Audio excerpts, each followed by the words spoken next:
My dad laughed, lifting his glass like he was toasting a joke I didn't get. Your sister earned everything on her own, he said. Eyes on me, unlike you. The table went still. My mom's hand froze over the serving spoon. I leaned back, feeling something sharp settle in my chest, and said quietly, "Then I'll stop sending you money." The color drained from his face. What money? In that silence, the house finally told the truth. It had been hiding for years. That was the night I stopped being the quiet one. Before I tell you how everything unraveled after that, tell me, where are you listening from, so I know I'm not the only one who's had to draw the line. From the outside, we looked like a family worth envying. Sunday dinners, framed smiles, matching sweaters on Christmas cards. But perfection is easier to print than to live. My name's Rachel Shortridge. I'm 32, the quiet daughter, the one who learned early that keeping peace sometimes meant swallowing your own voice. Helena, my older sister by 2 years, was the golden one. Teachers adored her, neighbors bragged about her, and my parents treated her success like a shared inheritance.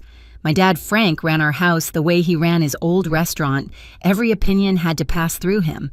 Mom, gentle but exhausted, spent years translating his pride into apologies no one asked for. When the recession hit, their mortgage slipped behind. I had just started my job at an architecture firm, barely steady myself, but I told Mom I'd help until they caught up. $5,000 a month. Quietly, responsibly. Dad refused to use online banking. He didn't trust screens with his money.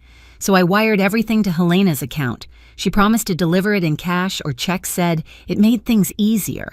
I believed her, because believing her was what we all did. Over time, those transfers became routine, like paying a bill for peace. Each month, I sent the money and waited for a thank you that never came. When Dad mentioned the mortgage being under control, I felt a small warmth, thinking I'd helped. Helena would send an occasional text, "handled," and that was it. Still, something always felt off. The last time I visited the house looked more tired than before, paint peeling the fridge, humming too loudly. Mom smiled through it the way she always did. "Helena's helping us manage things," she said. I wanted to believe it. I really did. That night, while Dad turned up the volume on the evening news and Helena scrolled through her phone, I sat at the same table I'd grown up at, staring at the family photo framed above the fireplace. 4 smiles, 1 truth missing. If I'd looked closer, maybe I'd have seen what was coming, the cracks already running through our perfect picture. Dinner that night felt like everyone before it, too polite to be real. The table was set with the good plates that only came out on holidays. Mom's rosemary chicken filled the air, the same scent I'd loved as a kid back when the silences hadn't yet learned how to bruise. Dad poured himself another glass of wine, looked around the table like a man inspecting a stage, and then smiled in Helena's direction. "Your sister really figured it out," he said proudly. "She's got instinct, ambition." He looked at me when he said it, but the smile wasn't for me. I felt it like a splinter under the skin, familiar, sharp, impossible to ignore. "I'm happy for her," I said the way I'd said it my whole life. Mom nodded absently, reaching for the mashed potatoes. Her hand trembled a little. Dad chuckled, adding, "All on her own, too." No handouts. The air changed. The clink of his glass against the table sounded louder than it should have. I could have smiled and let it go the way I always did. Instead, I leaned back in my chair and heard my own voice, low but clear. "Then I'll stop sending you money." The room froze. Even the hum of the refrigerator seemed to pause. Mom's spoon hung mid-air. Helena's fork slipped and hit her plate with a dull scrape. Dad blinked once-twice before his expression broke. "What money?" he asked. His tone wasn't angry, it was confused. Sincere. That was the worst part. I met his eyes. "The $5,000 I've been wiring to Helena every month, for you and Mom, since last April." He frowned. "You've been what?" Mom looked at Helena, her face draining of color. Helena straightened in her chair, her voice brittle. "She's exaggerating. There were delays." Some months she sent it late. Every month I interrupted quietly. The first of each one. I have the confirmations. The silence that followed wasn't peaceful, it was surgical. It cut. Dad turned to Helena again. "We never saw a cent." Helena's jaw tightened. "You don't understand, there were expenses."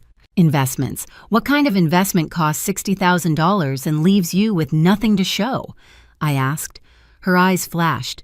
You wouldn't get it, Rachel. You never believe in anything unless it's safe. Believing in family shouldn't be unsafe, I said. Mom's eyes filled, her voice trembling.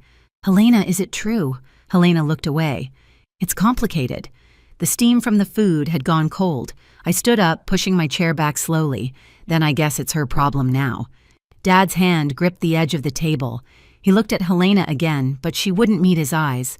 And in that single breath between truth and denial, I knew the house had just changed forever. That night, the house stayed awake. Every wall seemed to breathe with us, restless and heavy.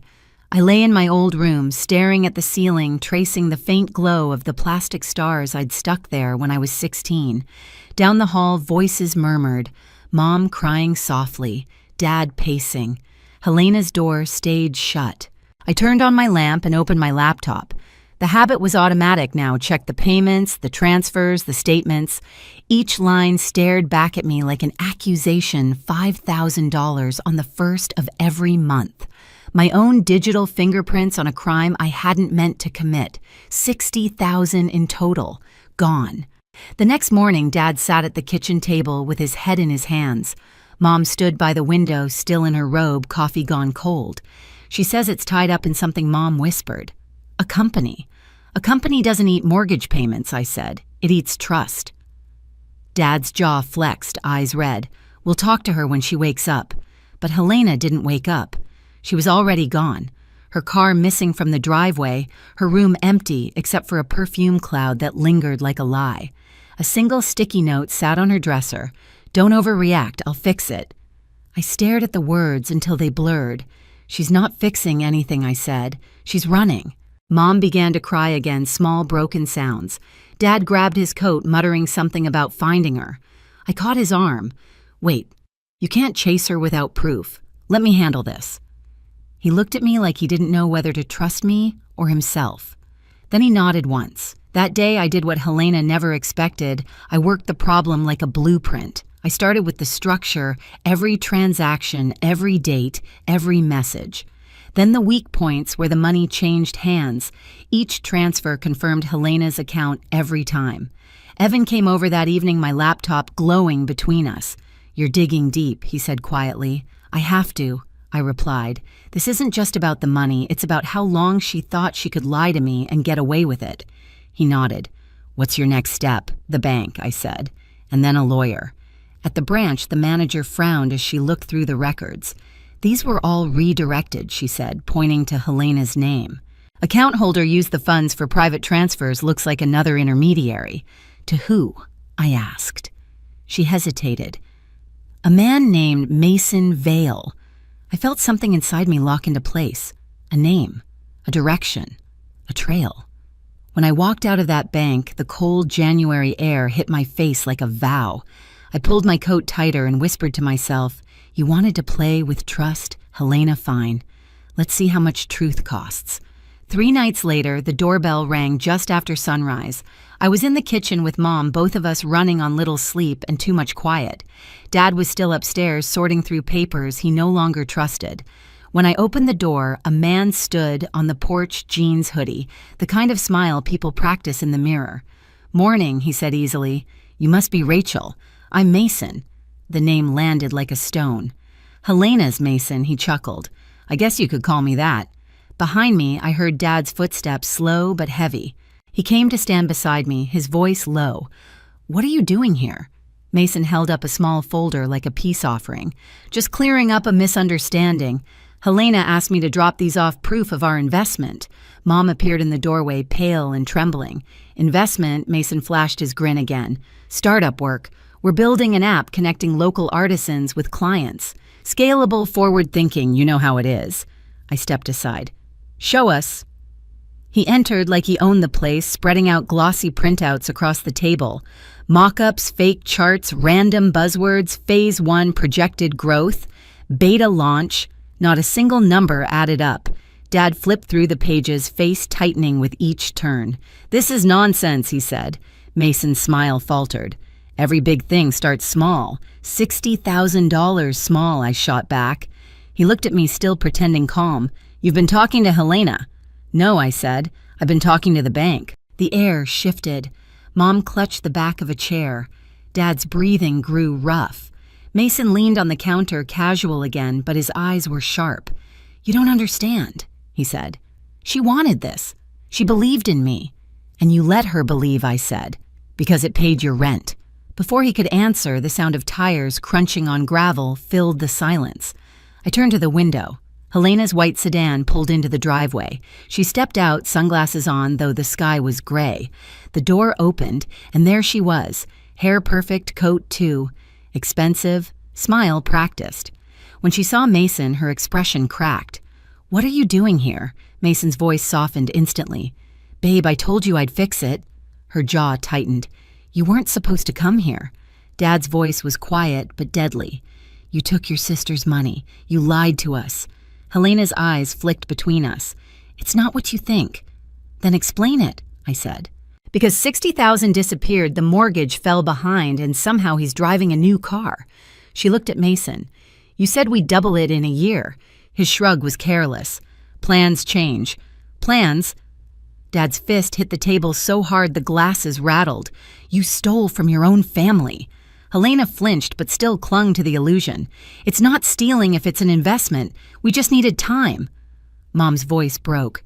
"We skipped our payments because we trusted you." The silence afterward was the kind that swallows sound.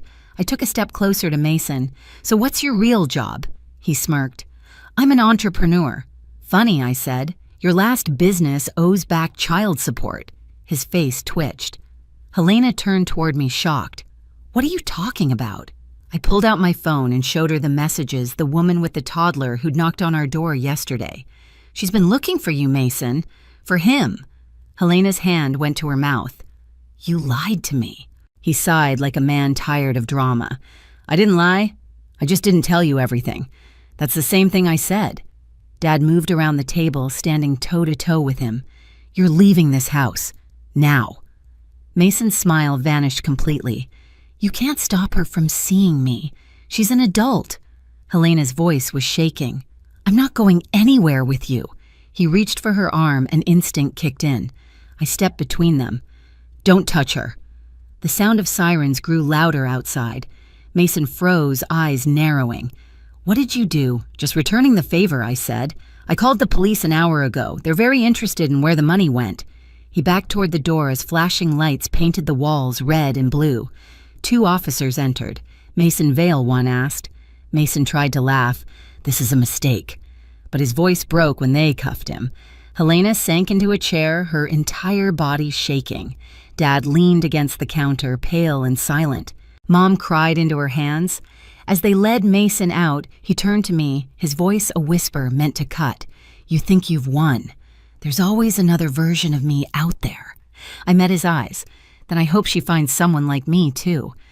The door shut behind him. The house exhaled for the first time in months. 2 weeks later, the police called. They'd found evidence of multiple scams, 5 women, same story, same promises. Mason had pleaded guilty. The prosecutor wanted Helena's testimony to strengthen the case. At first, she refused. "I can't face him again," she whispered. "You already did," I told her, "and you survived it." In court, Helena sat beside me. She spoke softly but clearly, describing how Mason convinced her to invest how he'd used my transfers as seed money. Her hand shook, but her voice held steady. When Mason tried to look at her, she didn't look back. When the verdict was read, 3 years in prison, 18 months without parole, the room went still. No applause, no celebration, just relief. Dad's hand found mine under the table. Mom sobbed quietly beside him. Helena let out a breath that sounded like surrender. As the bailiff led Mason away, his last glance was met with nothing. We walked out of that courthouse into cold, bright daylight. For the first time, it didn't sting. It felt clean. Later that night back home, I stood in the backyard holding a small box, photos, old receipts, a few notes he'd written Helena. She stood next to me, lighter in the shoulders than I'd ever seen her. "Are you sure you want to do this?" I asked. She nodded. "It doesn't mean anything now." I struck the match. The flames caught curling through the paper, turning everything he'd touched into smoke. We watched it rise into the January sky until nothing was left but ash. Helena whispered, "He took so much from me." I looked at her. "Then make sure he never gets another inch." By spring, she'd found a small job at an office downtown. Mom tended her garden again. Dad fixed the railing on the porch he'd ignored for years. The silence that used to hurt now felt almost gentle. One afternoon, Helena came to me with a small envelope. Inside was a photo of us as kids at the county fair missing teeth. Sticky fingers laughing like we didn't know what betrayal meant. On the back, she'd written, "Thank you for not giving up on me even when I deserved it." I didn't say anything. I just hugged her. For once, the house didn't need words to stay standing. The weeks after the trial felt strange, like the air inside the house had been rewired.